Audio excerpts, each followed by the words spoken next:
And welcome back to another edition of On the Board Sports. I'm your host, Will Cherucci, a.k.a. Will C., coming to you from Gotham Podcast Studios in Manhattan, New York. And I have a very special guest with me today.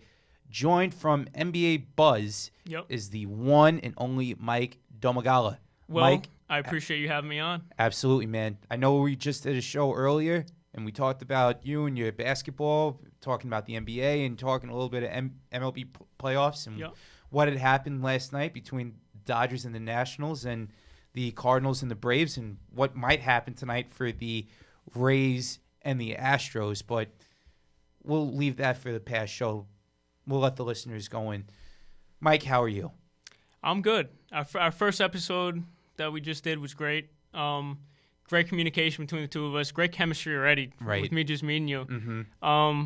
We're both New York sports fans. And, we had similar NBA picks a little bit, MLB a little bit similar, and, we had a lot of fun. Right. And, getting to see you being the big Knicks fan and getting to see you just going out there and talking, and it was really fun to see you talk about your product and your brand and seeing that all grow and come to fruition. To me, I think that's a real phenomenal thing, and maybe one day On the Board Sports will be that. Yeah, I think it will. So just to refresh, because this is the second episode, Mm-hmm. I'm Mikey Domagala. I run and own NBA Buzz on all platforms, so have a total of 2.5 million followers across Facebook, Instagram, Twitter. And I have my own show called Inside Buzz with Mikey Domagala on YouTube, and that could also be found on the social media platforms. Absolutely, man. Just you do a great job of doing it. So it's just awesome to see you just going out there and doing what you love, man. More people should do that. Yep. No, I think they should too. If you got a passion, you got to follow it. Absolutely. And, even if it's going to take a long time, I'm 20, I've been doing it since I'm 12, it's all about the grind. You know what I mean? You got to get to the higher ground. You got to grind to get to the higher ground. Right. So, you got to stay consistent on social media, gain followers, tons of social media strategies I've learned from just doing it that I've shared with you and can also share with you on air if you'd like. And, man, I'm excited to talk some more sports. You know what? Let's dive into that first, and then we'll go and talk a little hockey and a little football. How did you build up your brand? So, staying consistent and posting NBA highlights early on, stats, making unique posts through Photoshop, Keynote, and all that early on helped. So that built it up, and you get stuff to go viral. You get a lot of new fans. Then over time, again, you got to still stay consistent, unique. I haven't not posted on the page since 2012, so every day it's posting. So Facebook, you got to stay consistent. You got to follow their algorithms. You could monetize your videos and make money and stuff like that, articles. So that's all unique content that people like to engage with. On Instagram, it's the same thing. Instagram is more networking, though. You got to stay consistent and do your thing, and also reach out to people. You got to respond to people in comments, similar to Facebook. Right. You got to, follow certain people, DM certain people, and just grow the brand. And what people want to see is something they haven't seen before. So if everybody's posting the same old highlights, same old things, you got to make mixes. You got to make certain stat posts that stand out, certain fun facts that you could dig up, all stuff like that. And, I touched on this I spoke at Manhattanville College last year for a master's program in sports and social media. Right. If there's no sports, social media wouldn't be what it is today. Mm-hmm. Everybody is on their phone, and everybody comes across something in sports on social media. And what the NBA has done by allowing people to reproduce their content like I do and, make your own changes to it, that's great for branding. Right. Social media is branding. What you do is branding. What we're doing right now, where you put your podcast on Apple, branding. So social media drives that. What I do with NBA Buzz, it's just all branding, reaching out to people, and gaining an audience. Absolutely, and you do a very, very good job of that. Thank you. My thing for you now is you mentioned followers and everything like that. You've been doing this since 2012, and it's amazing how you haven't been picked up yet by like a Bleacher Report at all or anything like that. One guy that had found himself through his own campaign, House of Highlights. I'm sure you probably heard of him, Omar. Oh yeah. Have you met Omar, or have you had any conversation with him at all? Or? So I haven't met Omar, but I'm very jealous of Omar. And the reason is, when I started in 2012, Facebook was it. Right. It was about a year or two before Instagram. I should have gotten on the Instagram wagon earlier. I got on it like 2 years ago. Mm-hmm. but I dedicated all my time to Facebook. If I had that following on Instagram right now, I believe I would be something like a House of Highlights. Right. And I mean, I've had a great journey so far, and it's been great and everything like that. And I'm still jealous of House of Highlights because they're, huge company. And to be picked up by something like Bleacher Report, kind of with the brand, I just put out stats and videos and stuff like that. But I would personally want to work for a Bleacher Report. Right. And I'm 20, I'm a journalist. I'm looking into jobs. That's something I would love to do. Right. And you go out there and, you do it. You do it every day. One app that kind of intrigues me in a sense is TikTok. Everybody's hopping on that TikTok train now. I just hopped on it last night. So I jumped on TikTok. I saw another page was doing it. I'm like, I could do that easily. So, I started it. It's called Official NBA Buzz, like my Instagram. And I'm going to post, obviously, NBA content. And I'm going to bring in fans to not necessarily bring in, to engage, personally, but engage fans' videos, what they want to do, if they make funny NBA videos, right? Highlight tapes, whatever. Almost like an overtime type of thing, yes. Right? Okay. So you post that stuff, and then that attracts the fans to the TikTok. Then you start getting some stuff viral, and there you go. There's another platform. How do you get viral? Is it all about hashtags and stuff like that? Hashtags is big on Instagram, and that helps you put you in the discovery feed. Right. I mean, getting viral, it's about the unique content and getting lucky. Right. So it's also about who follows you. So I'm always DMing certain athletes, commenting on their stuff, telling them to follow me, just staying in the loop with them. Yeah. So some big name followers I have on Instagram are Darius Miles, Ben Wallace, Wally Zerbiak, Alan Hahn. Right. So when people in the NBA field see unique content that they haven't seen before and want to share it, right.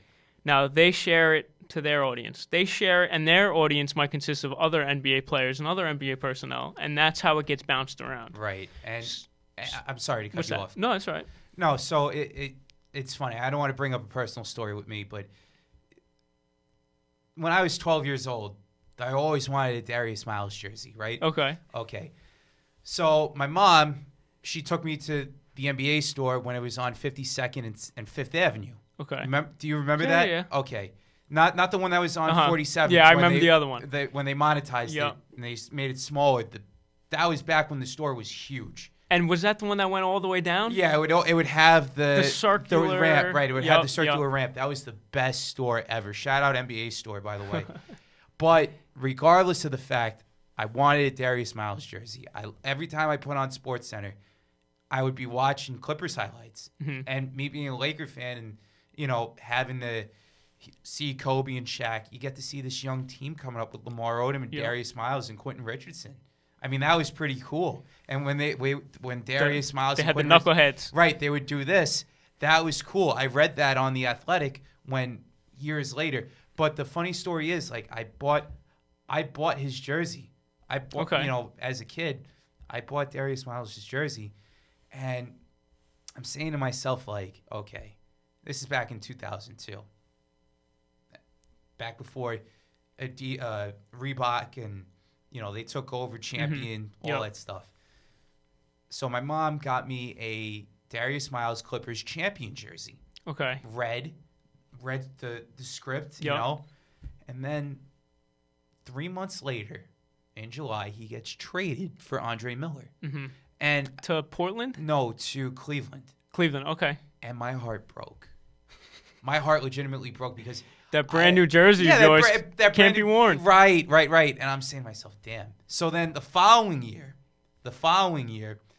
it's about NBA draft time. LeBron's about to get drafted, or he did get drafted.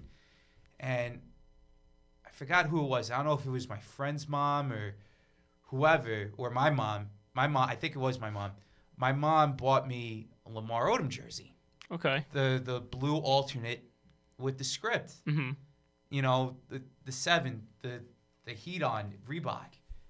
And I wore it a couple times, and then he signed with the Heat. I was going to say, I think I know where you're going with this story. He signed with the Heat. And I'm like, no, I loved Lamar Odom. You know what I mean? I love Darius Miles. Yeah. But then it's like, in my head, I'm like, okay, I got to start paying attention now. The contract year's coming up with buying jerseys. I mean, there's that. And can you imagine these fans this past season with all the change? Oh, my God. I wish Fanatics was around back then, and what Michael Rubin does is absolutely phenomenal.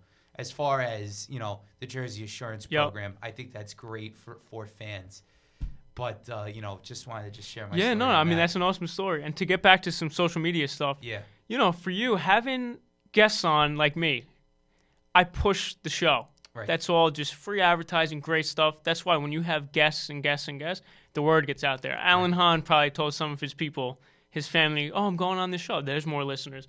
It's all about networking and grinding hard to network correctly. Yep, absolutely. And, we've had on a lot of guests, but I don't want to digress onto the show because it takes up so much time. If you want to, just type in On the Board Sports on the Apple Podcast app, and you'll see the shows and everything like that we have recorded and who we've had on. So it's been a fun ride, to say the very least, for Sean and I. And I wish Sean were here in studio. We're on the phone right now, but he's doing his own thing, and I totally understand that. He's working. Right. So it's me and you right now, Mike, for the next half hour. It. We're just talking it up. Yep. Talking about whatever. So I gotta ask you now, or even see what's going on. We'll get into football in a minute. Hockey. I know you're an Island guy. Yeah, not a big hockey. You're not a big hockey guy, but come on, you gotta admit the Islanders being back on the island is actually pretty cool. Yes, if I were to choose, I'd be an Islanders fan. I'm not big into hockey. Being at hockey games live, I've been to a few. Awesome atmosphere. Right. And just to touch on the Islanders and their move, right, Belmont. Right to Belmont. Belmont, I think that's great. People weren't liking the Barclays Center, right? No. And I think this Belmont move, it's going to be a, revolutionary new stadium. Great location. Right. You got the Long Island people in the east. You got Manhattan right to the west. So I think Queens. And Queens, and Brooklyn, yeah. Yep. It'll attract a lot of great fans. Absolutely, and it will. The thing is now with the Islanders, they started off the year 1-2. I'm going to go on a little rant here with the Islanders. Okay? I'll make it short and sweet. For the fans that say that, the sky is falling, or Lou Lamoriello doesn't know what he's doing, or nobody, listen, we're 3 games into the year. Listen, it could be worse if you're a Knicks fan like me. So, you have high hopes for this team a little bit this year. But with the Islanders, you're 3 games into the year. I get that people, they wanted Robin Leonard back, and I met Robin. Again, Robin's a great guy, nice guy. But you don't know what we're going to get out of year 2 from anybody, whether it be Grice or Leonard for that matter. We signed Varlamov here. Varlamov is coming off of a year in which he lost out his starting spot to Philip Grubauer, who came from Washington to Colorado. It's a lot of moving pieces here, Mike. But the point is that you signed Varlamov to get this young kid, Ilya Sorokin, who's supposed to be one of the better goaltending prospects that the Islanders have had in a really long time. And is that the one in Russia? Yes. Okay. See, at least you know. I know a little bit. Yeah, you know a little bit. Yeah. Right. So there's a lot of things going on here. You know what I mean? Like, it's not. Sometimes you gotta look at it like it's not about. Yeah, you want to win a Stanley Cup, sure. I understand that totally to the fullest extent, but it's all about afterward. Lou has a plan. Lou sees things. Lamoriello won a Stanley Cup, 3 Stanley Cups with the New Jersey Devils. He changed how the Toronto Maple Leafs have looked since 2015, and they were an abysmal team. And now they're one of the powerhouses in the league because of him. And now the Islanders, they have the new arena coming up, in which nobody thought would have happened. The double arena situation sucks, but whatever, it is what it is in that regard. 28 games playing at Nassau now and 13 at Barclays. But that's besides the point. You want to get people here in the long run. You can't look at it from the span of this year, this year. Everybody gets caught up in right now. Yeah, it's a process. It's a business. I was going to say, you want people to buy in for years. Right. So, new home at Belmont. I don't know much about hockey or the team. Right. But if they're going to build, like the Knicks, a foundation, you need people to buy into that process. Trust the process, as Joel Embiid would say. Absolutely. And, with this team right now, listen, they're rusty. They just got a new power play coach in Jim Hiller. there's a lot of things going on. Scott Gomez last year and that power play was absolutely atrocious, but it's 3 games in. This team started off last year bad as well. Robin Leonard was like 4-7 in his first 11 games in, and they wound up taking off in December. So that just goes to show you, like, what can happen in an NHL season. There's so much parity, in the NHL as opposed to, any other sport, Now, I want to ask you kind of a general question about hockey. Sure, go ahead. In the NBA, if you don't have talent, you're not winning. I know hockey, it's about like grit and grind type guys, and I mean, there's obviously skill in there. Okay. Is there how much does skill play into hockey, and how much is hunger and determination of a young kid who works extremely hard? Like, how do those two play together in hockey? I'll give you the young and grit. You look at a guy like a Matthew Barzal, right? The guy is an absolute stud. 22, 21 years old, doesn't really get talked about that much in the New York media because of the situation that he's in with the Islanders. He's one of the top players in the game, but he has that grit, he has that determination, and he wants to be great. He wants to be here.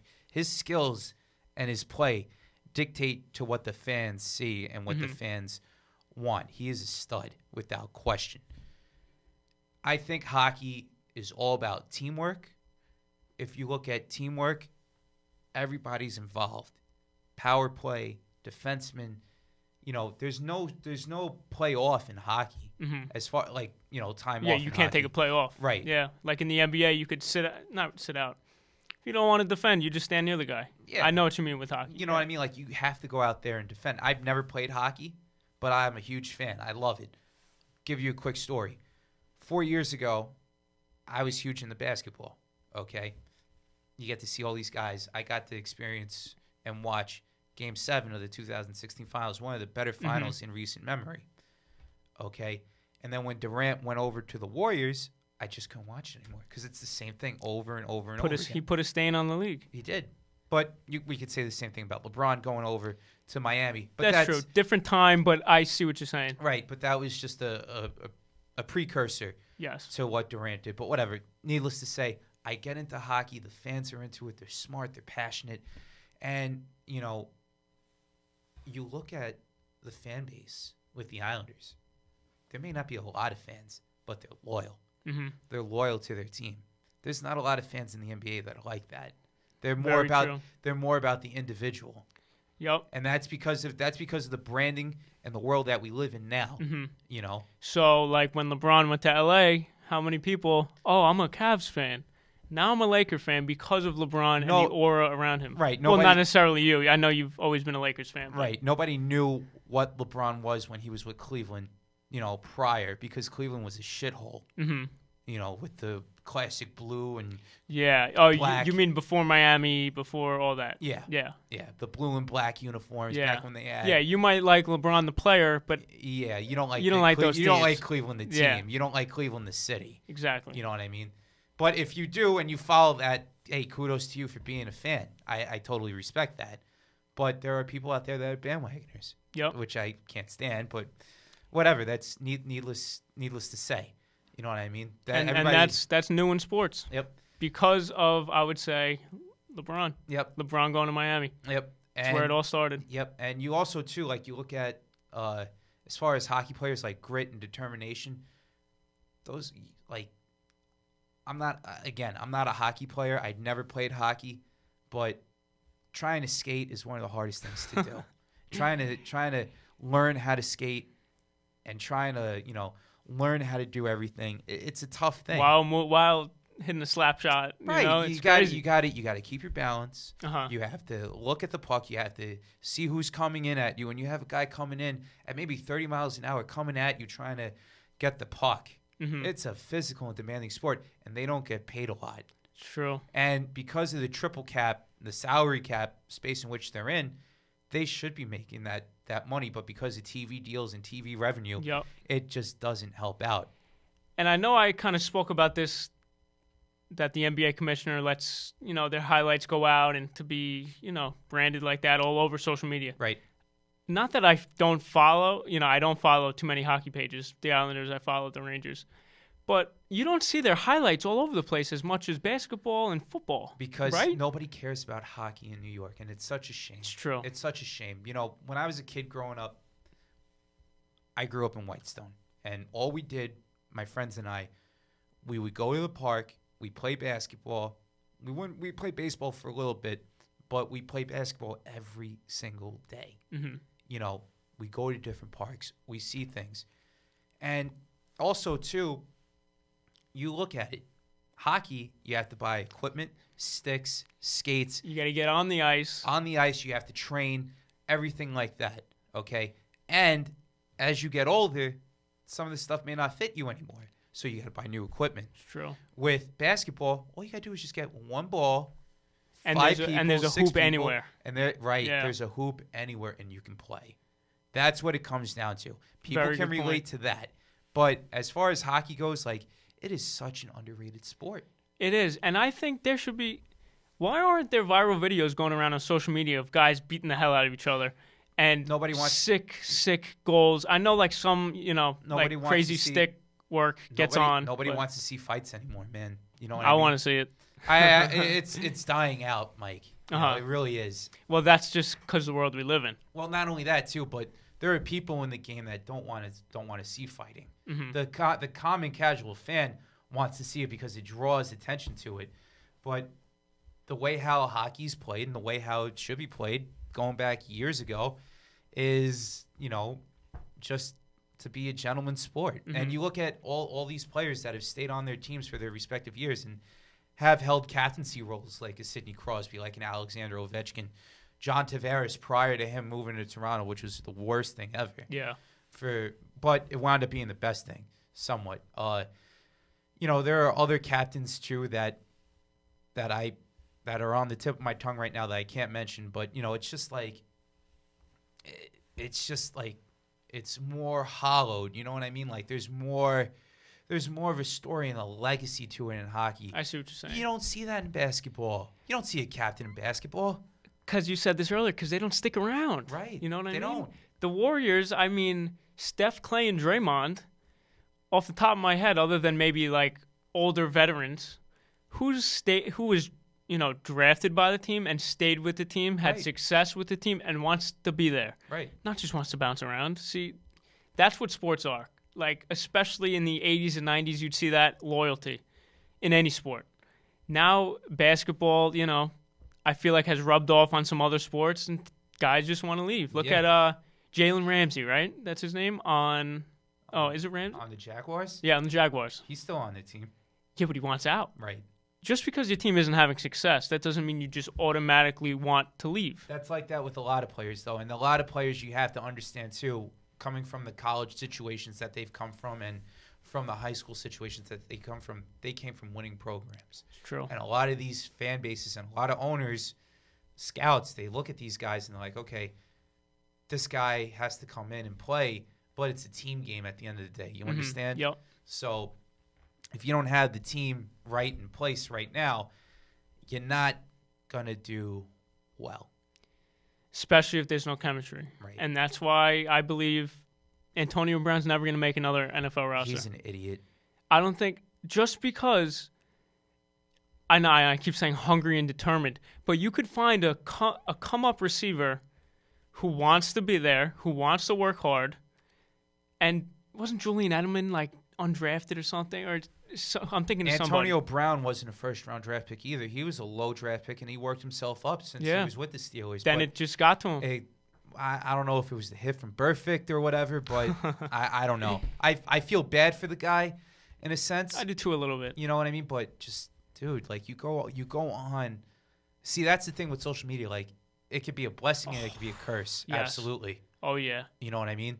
And we could have these conversations right now about it, sharing our opinions and voicing it, but we're not in the mind of Antonio Brown. Exactly. You know? I think social media got to him. The money got to him. I think he was valuing money over just playing. Right. You're a top-tier athlete making top-tier money. How many people get to do that in their life? Right. Tiny, tiny, tiny percentage. Right. And he's kind of giving himself, an out to not have all that. Yeah. It's like self-inflicted removal from a team. Right. Based off his actions. Yep. And not a fan. It's crazy. Now he's out of the league. Just such a talented personality too. It's like sad almost. It is. You know what I mean? It's like from Bronxdale. Yeah. Wasted talent. Yep. Saddest thing in life is wasted talent. But on that note, speaking of football, Mike, I know you've been paying attention somewhat. Really, you know a little bit of football. Yep. You know what I mean? Not a big football guy. Right. Big NBA and Yankee fan. Right. I got a fantasy football team. I know the players, know the top guys, but I know you're the pro here, my man. Somewhat, to a degree. I'm a Jets fan. I'm a diehard Jet fan, and from what I saw on my birthday on the 6th, when the Jets played the Eagles, dude, oof, yeah, they were close. The defense held it together for them, but again, when you have a guy like Luke Falk going out there on basically 3 days, and the Jets gave Sam Darnold all that practice time, it's like, really, you couldn't do half and half. And you got to see the dunks, and what they've been doing now for the past 3 weeks since Sam went down with mono, and now he's back. But I don't know. I'm feeling an upset this week. I don't know about you. It's possible. Who are they playing? The Jets play the Cowboys this weekend, and it's going to be a tough one. Oh yeah, it's going to be a huge game. You have Dak Prescott coming in, Ezekiel Elliott, Amari Cooper. Amari Cooper is one of the more talented receivers since very consistent as well. Right, since he got traded from Dallas over to since he got traded from Oakland to Dallas. Mm-hmm. So there's a lot of things right now. But Dallas, though, they came off of 2 very bad losses. They should have won that game against Green Bay, I believe. And they had the game against New Orleans in New Orleans. It was a very close game. But, regardless or not, it's just something that's really remained to be seen here. Yeah. On that note, we're going to go into picks. All right? Basically how this works, Sean, I think he's winning right now by like 5 wins in picks. Okay. So he's got like 40 or 41. I have like maybe 35 wins or something like that so far. I got to look at the number and bring it back next week. But see how many wins I could get this week. Right. So we'll include Sean in this, and I wish you. I want to get your picks, and he'll shoot me over the text with the picks and everything like that. So I just want to make a note. Yeah, not a big NFL guy. I know a little bit. Don't know all the ins and outs, but I'm going to go based off matchups and what I know, what I hear. Okay. Fair enough. First game, Thursday Night Football. Giants going up against the Patriots. Giants are 2-3. Patriots are 5-0. Patriots are 21-2 in October games since 2014. Who do you have in this game, Mike? All right. In NBA terms, this is last year's Golden State Warriors against last year's Atlanta Hawks. The Giants, Daniel Jones is, he's looking good. He's playing good. But without Barkley still out, Patriots are going to demolish them. Patriots are going to demolish them. Okay. I'm going to have to go with the Patriots here as well. I think it's going to be a closer game than one realizes here. Okay. But I'm going to have to go with the Patriots here. They're just too much of a dominant force. Number 1 defense, but we'll see what happens. They've been showing out on defense, that Patriots team. They have been. Oh yeah, they have been. Moving on now to the Sunday game, the London game. They're going to play this game at 9:30 our time here. Panthers and Buccaneers. Carolina is 4-0 since Mr. Allen starts in 2018. And they're 0-9 in all their other games. Who do you have in this game? I'm going with the Bucs. Okay. I've been impressed with by what Jameis Winston's been doing the past few weeks. He's been hitting Chris Godwin so much. Godwin's a top-tier receiver, and he's got Mike Evans. I mean, what more can you say? And the Panthers, I mean, they've had some success, I believe, but I'm not rolling with them. Absolutely. It's a good question right here for them. Man, just what more can you want? Panthers offense right now ranks 12th compared to 15th for the Buccaneers. Buccaneers defense is really bad, 28th compared to 10th. I'm going to have to go with the Panthers here. They're just playing great. I know they might not have Christian McCaffrey either, but I'm going with the Panthers. Yeah, I was thinking that too. Absolutely. All right. With the McCaffrey stuff. Yep. Moving on now to our first set of 1 o'clock games here. Have the Philadelphia Eagles going up against the Minnesota Vikings. Both teams are 3-2. And the NFL's second leading rusher, Dalvin Cook, versus Philadelphia's top-ranked run defense. Mm-hmm. Mike, who do you have in this game? Eagles got a good defense. I'm not liking what I see out of Kirk Cousins, right? He's their starting QB. I mean, he did have a solid week against the Giants, but it's the Giants. It's the Giants. Adam Thielen's a beast. Right. I'm going Eagles.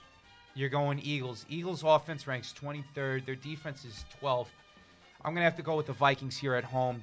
Vikings' defense is 5th. Their offense is 16th right now. Their passing defense, their passing offense, is 28th in the league, but their rushing offense is just absolutely great. With that said, give me the Vikings at home. Moving on now to the Redskins and the Dolphins.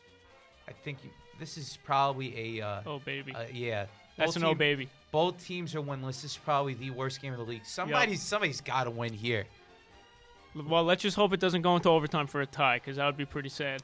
I'm going to go with the Skins, because why not? The Dolphins haven't shown anything all season long. No offense, barely any defense. New head coach. They fired Jay Gruden. And, man, look at some of these ratings right now over here. Oh, man. Dead last. I'm gonna have to go with the Dolphins here. They're gonna get their first win of the year. Little surprise pick. Yep. This is the first matchup of winless teams in Week 6 or later since 2004. 2004. Yeah. Wow. That's crazy. Moving on now. This might be the game of the day here. Got the Texans going up against the Chiefs. Chiefs are 4-1. Patrick Mahomes has a 15-0 career record in non-primetime games. Does that streak keep on going, Mike? Yes. This is going to be a shootout between Mahomes and Watson. Mahomes is coming off a little bit of maybe a half slump, right? He didn't really get in the end zone too much the past 2 weeks, I believe. I think he's going to be slinging it against that Texans D, and we'll finish with 3 or 4 touchdowns and the win. And they're home too. Mm-hmm. And they're home too. Both defenses are not that good, but I got to go with. I'm going to have to go with the Chiefs here at home. I think they've picked themselves up after that horrible, not horrible loss, but really a downright brutal game to lose, especially close to Jacoby Brissett and the Indianapolis Colts. Hey, can't take anything away from Houston, so give me the Chiefs at home. I think this is a bounce-back game for them to win. Moving on now to the Saints and the Jaguars. 1 o'clock game. Jaguars are the home team. Teddy Bridgewater has won 6 of his 7 road starts. Saints are 4-1. Jaguars are 2-3. Mike, who do you have in this game? Okay, I'm going to go with the Saints because I like Gardner Minshew. I love what he stands for, his whole image and everything like that. But through the first 3 quarters of games, he hasn't been doing much. He's been leading good drives in the fourth quarter, and that's kind of where he's getting his yardage and his touchdowns. I think Bridgewater's got a ton of pieces on the Saints. So Kamara and Michael Thomas, I think, will lead them to victory. Saints right now, their offense is ranked 18th. Their defense is 20th. Passing offense is 15th compared to 19th. Jaguars are right there, man. Listen, you talk about Gardner Minshew. Top 5 offense in the league right now. And really? That's what they're ranked? Yeah. Wow. And their passing offense is 9th. Rushing is 8th. Fournette's been nice. Leonard Fournette, but their defense is 26th. With that said, I like the Jaguars at home. Give me the Jaguars here. Okay. Moving on now to the Seahawks and the Browns. Browns are the home team. Browns coming off a brutal loss to the 49ers at San Francisco. Russell Wilson has won 5 straight games versus the AFC North, It's the AFC North. Mike, who do you have in this game? Browns are home. I don't care that the Browns are home because I think Baker Mayfield's been slumping. Odell Beckham Jr. hasn't been playing like Odell, and I don't think I see them winning this week, even though they're at home. Even though Chubb has been nice recently. Chubb, I think, got hurt. Really? Yeah, Chubb. I got him on my fantasy team. Oy, not good. Not good. Oh, I didn't see that. Okay. Yeah. I'm going to have to go with the Seahawks here on the road. I know the Dog Pound is a tough place to play, but for Freddie Kitchens and company, they had to really pick themselves up here. The Browns are just absolutely atrocious. Oh, yeah. I know they're coming back home, too, but give me the Seahawks at home. This is, on the road, Russell Wilson is just a beast. and they have a top six offense. So give me the Seattle Seahawks on the road. Moving on now to a classic AFC North rivalry between the Bengals and the Ravens. Bengals are 0-5. Ravens are 3-2. Ravens lead the NFL in scoring offense this season at 32.2 points per game. Mike, who do you like in this game? There's one name for that stat, and that's Lamar Jackson. Just because the fact that Lamar Jackson's on the field and he could, his passing has improved since last season and his rushing is Mike Vick-esque. Right. So I got the Ravens. You got the Ravens at home. I'm going to have to go with the Ravens here, too. Their passing offense for the Bengals is a top 10 unit. They're ranked 8th in the league, but their rushing attack is horrible. Their defense, these defenses aren't really doing that hot. But with that said, give me the Ravens at home. It's going to be a real close game here, but I think the Ravens do squeak it out here. Moving on now to the 4 o'clock games, we have the San Francisco 49ers. They're 4-0, going up against the Los Angeles Rams. Battle of high-flying offenses led by Shanahan and McVay right now. Mike, who do you have in this game? Who are the 49ers playing? I'm sorry. The Los Angeles Rams. The Rams. This is a tough one. I mean, Jimmy Garoppolo's been playing nice. He gets all of his guys involved. That team is good. Do I see them staying on top and undefeated? No. I'm going to go with the Rams. I think it's their time to fall. You like the upset, especially with the Rams at home. Okay. The San Francisco 49ers have the top-rated defense in the league, but their offense is 21st right now. Their rushing attack is ranked 3rd, though, compared to I like defense here. I'm going to have to go with the 49ers, and they're going to stay hot. I'm going to have to go with the 49ers here at winning this game on the road at L.A. Moving on now to another 4 o'clock game, we have the Falcons and the Cardinals. Falcons are 5-1 versus the Cardinals in the Matt Ryan era since 2008. Both teams here have flopped big time. Yep. Who do you have in this game? I got the Falcons for the only reason that Kyler Murray gets sacked a lot. And I don't know if it's not that they're protecting him if he's staying in the pocket too long. I'm going to go with the Falcons, even though, like you said, both teams haven't been hot. I'm going to have to go with the Cardinals here at home. I think, looking at it, I think they play for Bill Bidwell, the former owner that passed away, and they're going to they're going to have a lot on their mind right now, and they're going to want to play that game hard. And, with the Falcons, they have a top 10 offense, but their defense is just as bad. The question is, can they stop Kyler Murray and his feet? True. They got a game plan up against that, and with what happened with Bill Bidwell and that might give them some inspiration. Yeah, to play harder and win the game. Yeah, so give me the Cardinals at home in this game. Moving on now, Sean's Tennessee Titans are going up against the Denver Broncos. Broncos are the home team. Titans allowing fewest points per game, 15.2 in a season since 2008. That's the year that they started off 10-0, and they wound up finishing the year 13-3. Mike, who do you have in this game? To be honest, I don't follow either team, and I know either team isn't exactly, popping off the charts. I'll go with the Titans. You're going with the Titans on the road in the Mile High Air. I'm gonna have to go with the. Wow, this is a tough matchup right now. Looking at the stats, man. But I'm gonna have to go with the Broncos here at home. I like what they're doing right now. They've been close every game. They could be a fringe playoff team at best. Give me the Broncos at home. Yeah, see, my pick is for that. I think Marcus Mariota's got to have a Marcus Mariota game. He's got to prove himself, though. Yeah, he hasn't been doing much. Himself. Moving on now to this might be a real interesting game here. Yeah, the Cowboys, they're 3-2, going up against the Jets. They're 0-4, but they do have Sam Darnold back. They have a couple pieces coming back. I expect this game to be close, but Mike, I want to hear your take on this game. So I think it's going to be close based off their Green Bay matchup last week. I feel like they kind of let their guard down against them for some reason. They couldn't stop Aaron Jones. I think Le'Veon Bell pops off this game, and I think it's going to be close. I'm gonna give the Jets. I'm gonna give it to the Jets because of Darnold. An upset over here. Okay, I like that. I'm gonna have to go with this being my upset too of the week. I know Sam Darnold might have a little rust, and the Cowboys, they have a lot going on for them right now. But they're number 1 in offense. Their defense is a top 10 unit. I get that. They're passing. I don't know. I think the Jets get off the schneid and get their first win against the Cowboys opened up against, not the best of teams, and that's why were they 3-0 or 4-0? Yeah, they were 3-0. Yeah, 3-0, strong start. Lost to the Saints in the Dome, and then they went back over to Jerry's World against the Packers. So. Yep, so who knows? Yep. Hopefully the Jets pull it out. I think they will too. So give me the Jets at home. That's my upset special right there. Moving on now to the Steelers and the Chargers right now. This is a Sunday Night Football game. Steelers are on the road. Who do you have in this game? Chargers, most definitely. Juju Smith-Schuster, he's still him. He's still a top receiver. But it's about who's throwing to him and the chemistry they all have. It just seems off. I'm going to, Got it. I don't think I see them winning. Okay, so you're going with the Chargers. I'm going to have to go with the Chargers here as well.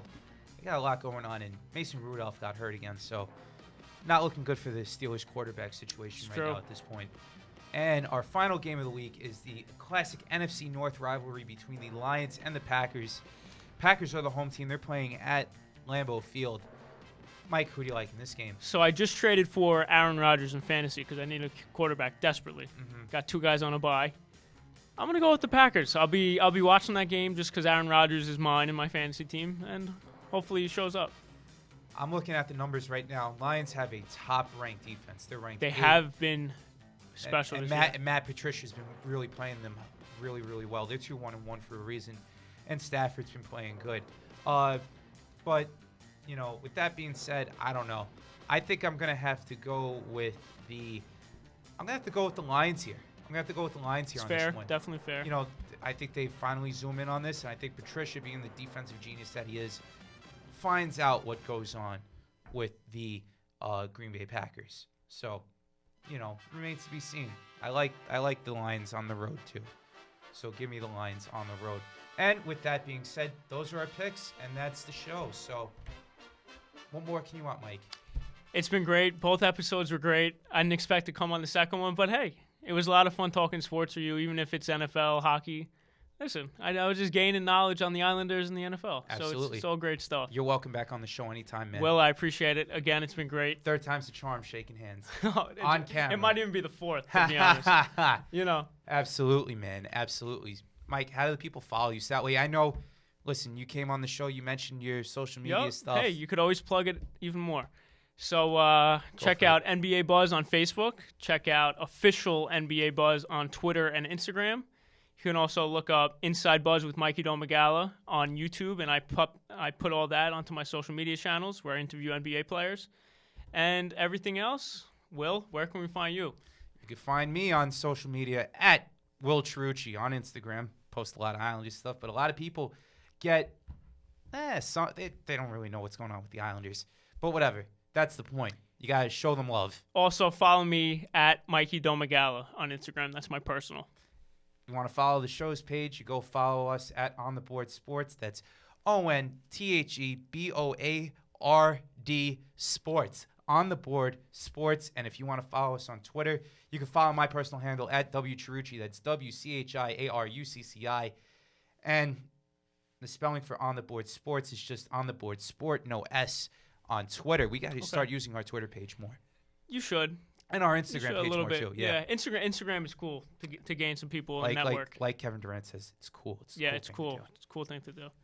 All right, it's been great. Thanks again. Absolutely. All the listeners listening, thanks for listening to me, even if my NFL picks are a bit off. And thank you, guys. Our picks might be off, so that's all right. For everybody here at Gotham Podcast Studios, just want to thank Johnny for controlling the ones and twos right behind us. The great Johnny O'Hagan. Truly, truly an awesome guy, to say the very least. And for Mikey Domagala from NBA Buzz. Yep. Really great time having you on, bud. I appreciate you coming on, sacrificing your day to come talk with us. It was a pleasure. And not to sacrifice anything. Talking sports on the radio, nothing better. Absolutely. Can't wait. I'm your host, Will Chiarucci, logging out. We will talk to you guys soon. Peace out. Thanks, guys.